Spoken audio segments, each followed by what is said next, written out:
ಇರುವ ಘಟನೆಯನ್ನು ಹೇಳಬೇಕೆಂದರೆ ನಿನಗಾಗಿರುವ ಅನ್ಯಾಯವೇ ಸಾಕಾಗಿ ಹೋಗಿದೆ. ಅಂಥದರಲ್ಲಿ ನಿರ್ಮಲ ವಿಷಯವನ್ನು ಹೇಳಿದರೆ ನೀನೆಲ್ಲಿ ಕುಗ್ಗಿ ಹೋಗಿದ್ದೀವೋ ಎಂದು ನನಗೆ ಭಯವಾಗುತ್ತದೆ ಅಕ್ಕ. ಯಾಕೆ ಭಯವಾಗ್ತಾ ಇದೆ? ಏನಾಗಿದೆ ನಿರ್ಮಲ ಆರಾಮಾಗಿದ್ದಾಳೆ ಅಕ್ಕ?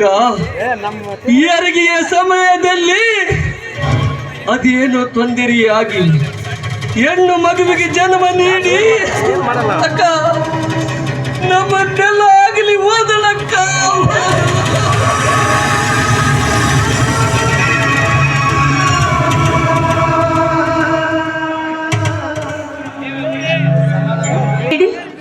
ನಿರ್ಮಲ ನಮ್ಮನ್ನು ಬಿಟ್ಟು ಆಗಲೇ ಹೋದಳೆ.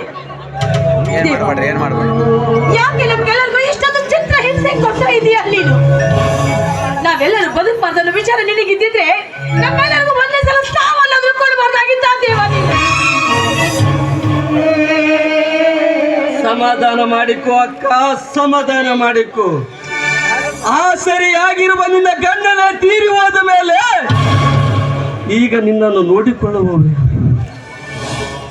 ಈಗ ನನಗಿದ್ದ ಒಂದು ಹೆಂಡತಿ ಕೂಡ ಸತ್ತು ಹೋದಳು. ಇನ್ನು ಮುಂದೆ ನಿನ್ನ ಮಕ್ಕಳನ್ನು ನಿನ್ನನ್ನು ನೋಡಿಕೊಂಡು ಹೋಗುವ. ನಿನ್ನ ಮಗಳನ್ನು ಇದೇ ಮನೆಗೆ ಕರೆದುಕೊಂಡು ಬಾ. ನಾವೆಲ್ಲರೂ ಸೇರಿ ಇದೇ ಮನೆಯಲ್ಲಿ ಒಂದಾಗಿ ಚಂದದಿಂದ ಬಾಳೋಣ. ಹೋಗಪ್ಪ, ಕರೆದುಕೊಂಡು ಬಾ. ಆಯ್ತಕ್ಕ, ನಾನು ಹೋಗಿ ಬರುತ್ತೇನೆ. ಆಯ್ತಕ್ಕ.